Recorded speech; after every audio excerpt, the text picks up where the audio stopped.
just ram it. The Rams find a way to get it done. It wasn't pretty in the first half, but they get it done.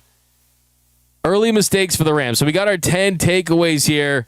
First one, too many slow starts for the defense. The Rams defense really needs to get better in the first half. They allowed 17 first half points against the 49ers in week 5, then 17 against the Panthers in week 13. They allowed 20 points in the second half to the Eagles in week 3 and 26 if you count the field goal for the return touchdown. Against the Lions, you give 24 points in the first half. And you look at the explosive plays. Jared Goff, 6 for 6 for 161 yards on throws 10 or more yards with 2 touchdowns. Goff finished the first half 14 for 20, 221 yards and 3 touchdowns. The secondary needs to improve. They need to get better. I look at Chris Shula, though. The defense, the offense, the defense in the second half definitely, it certainly had those adjustments. In the third quarter, they allowed -5 points. And they got 3 and outs on 3 of the Lions' 5 drives. Like the defense in the third quarter was just so much better after allowing those 24 points in the first half. Give Chris Shula all the credit in the world. You started to see some really good in-game adjustments, the ability to get pressure and get to the quarterback. I think one of the big plays of the game there was Kobe Turner's sack in the third quarter. That turned into points and just getting those big stops. Other big takeaway, Blake Corum and Kyren Williams, hey, best duo on the Rams from the running backs in a long time. And you're seeing 2 guys that are capable, 2 guys that don't feel like they're necessarily at odds or competing with each other. They're just giving everything they have when they're getting the rock. And I think it's, at this point, one of the best running back combinations in the NFL. That's how good it's getting. Kyren Williams, he does what he does. He had 2 touchdowns in the red zone. And then Blake Corum, he knows how to bounce outside. And he can get outside and he can run the football one cut and go. And he got that critical 4th and 1 on the second half where he's able to get that first down. Brings that explosiveness to the running game that we haven't seen with the Rams for years. Thunder and lightning is fitting. As a duo, they went for 149 yards on 26 carries, 3 touchdowns. Kyren now has 13 total touchdowns, and he became the 6th player since 2000 with at least 13 touchdowns in 3 of his first 4 seasons. It's the 3rd consecutive game they've had at least 140 yards or more between them two. They're getting better as they get more experience playing with each other in this role, and I think that there's no doubt about it. These guys are legit when it comes to understanding. It's not about, oh, I'm fighting for playing time. It's no, you keep me fresh, I keep you fresh. And that's what's helping this offense go to a whole nother level. All right, I'm going to take an L right here on Colby Parkinson. I did say Colby Parkinson was a bust last year. I take it all back. I filled out my Colby Parkinson apology form, and Parkinson with the Rams down 24-20. Stafford hits him down the right sideline for a touchdown. It also gave the Rams the lead for good. Scored 2 touchdowns. He's up to 6 tutties for the season. He had 4 touchdowns in the previous 5 years combined. He had a career-high 75 yards receiving, and he was just great. He's been great ever since Tyler Higbee got banged up and placed on the injured reserve. And he gives you a big-body tight end that can stretch the field. You can just throw it up there like he's a center on a basketball court, and the defender just can't get to it. So give him a lot of credit. Was it a touchdown?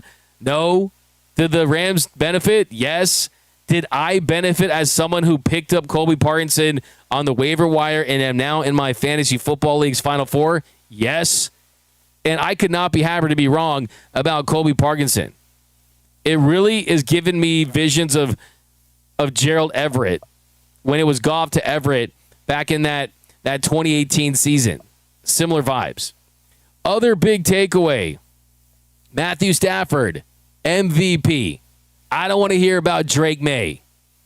Matthew Stafford is the MVP of this league. He was blitzed 51.2% of his dropbacks. It was his second highest rate in any game that he was blitzed, and he went 14 of 19 on those blitzes, hit 202 yards and 2 touchdowns.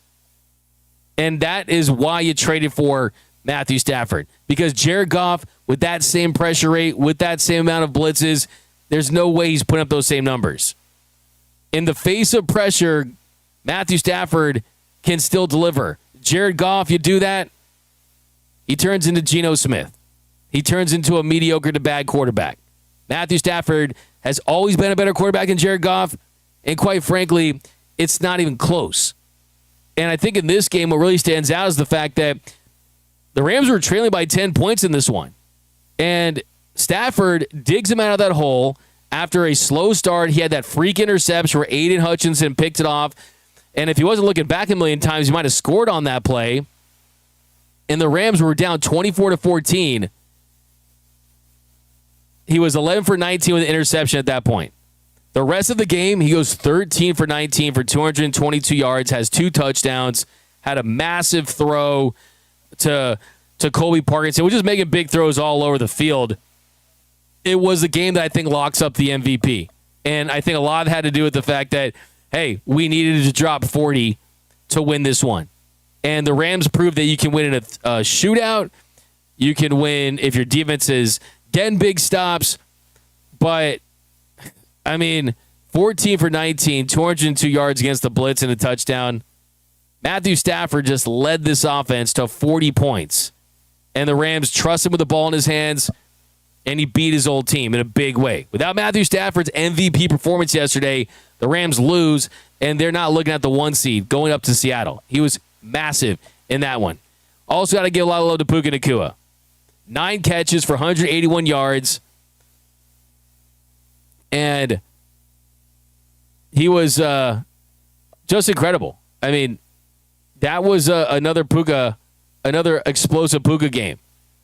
I mean, now in the season, Puka Nacua, 102 catches for 1,367 yards. It's the 5th player in NFL history that has at least 100 catches and 1,200 yards receiving in his two of his first 3 seasons. I mean, he has 17 games, at least 100 receiving yards. That's the 4th most for a player in their first 3 seasons. 7 games, leads 150 receiving yards. That passes Lance Allworth and Randy Moss for the 2nd most. He is on a Hall of Fame trajectory. He's a special player, and I think he's the heart and soul of the Los Angeles Rams. Yes, Matthew Stafford's the MVP. Yes, Sean McVey is the mastermind. Yes, Les needs the mastermind. Yes, Dan Kroenke gives all the resources. But I think the grit and the passion that this team plays with, I think it starts with Puka Nacua. Let's not forget, it was that 37-yard catch that put the Rams in field goal range before the half that really helped them, give them some momentum. If he doesn't make that play, they don't get that kick, not so sure we're talking about Victory Monday today. Not so sure we're talking about Victory Monday today. Those points before the half were absolutely massive. They gave a touchdown, 30 seconds left, and instead of going to the half with that, you get that 10-point deficit. It was Matthew Stafford that came up big and Puka Nacua that came up big. They didn't get a touchdown there, but it brings you within 1 score, and that was massive because they got the ball back in the second half. And think about this. The Rams were just one of 6 teams that have come back from a 10-point deficit on Sunday. And you look at that game, how wild that was, in a wild weekend in the NFL. Also want to talk a little bit about Sean McVey and how he's just continued to get better, continue to evolve. McVey went for on 4th and 4, 4th and 8 in the first quarter. Sean McVey's becoming more daring, more bold, and they converted on both, and they converted both those into touchdowns. And then later goes for it on 4th and 1 from midfield, gets that. Blake Corum, he found a way to get that yard on the touchdown drive in the first quarter. How about that creativity where Puka Nacua is lining up at the fullback spot inside the 5? I mean, the Rams are really locked in on every angle, but I think Sean McVey not going overly pass happy. That second touchdown, you had a couple of run plays called, and boom, you just smash mouth football, get in there. And how about 30 seconds before the half, McVay not saying, okay, we're just going to go in the locker room. We're not going to take a knee. We are going to get some points, trailing by 10 like we just talked about. And you get that big play there to Puka Nacua. So the play calling for Sean McVay, the game management for Sean McVay, being more aggressive, taking advantage of every single second you have, and not panicking. I thought that Sean McVay, instead of panicking and speeding the game up, he slowed the game down, and it led to just efficient drive. So give Sean McVay a ton of credit. And now this Rams team, the Sea Chickens are next. The Seahawks. And the Rams are the only team in the NFC that clinched their playoff spot. And now it's all about the 1 seed. Now think about how wild this is. With Davante Adams out, he could be out 4 to 8 weeks. Sean McVay said he's not sure if he's going to play. I think Davante Adams is in a spot where this could be a good thing for the Rams.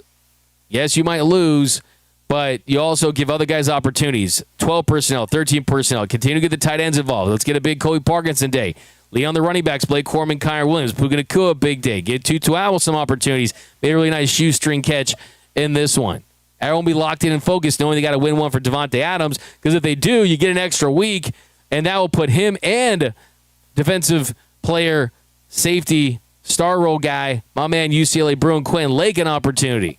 So that's another thing to consider as well, is you win on Thursday, you get more time for Davante Adams and more time for Quinn Lake, and giving yourself a better chance to be as healthy as you possibly can be. I mean, if my man Phillip Rivers, by the way, you guys see the meme Phillip Rivers? This is what happens to a guy when you got 10 kids doing 6-7 all day. So he came back to play at age 44. Almost got the dub that would have helped the Rams. He almost beat the Seahawks. But this sets up a monster matchup on Thursday Night Football. And if the Rams win, they will have a 92% chance of finishing with the number 1 seed in the NFC and getting that bye and home field advantage throughout. If they lose, it will go down to 22%, and it would give the 49ers an opportunity. So it is absolutely imperative for the Rams to go up and get that dub and find a way to get a win against the Seattle Seahawks. Absolutely, they got to do it.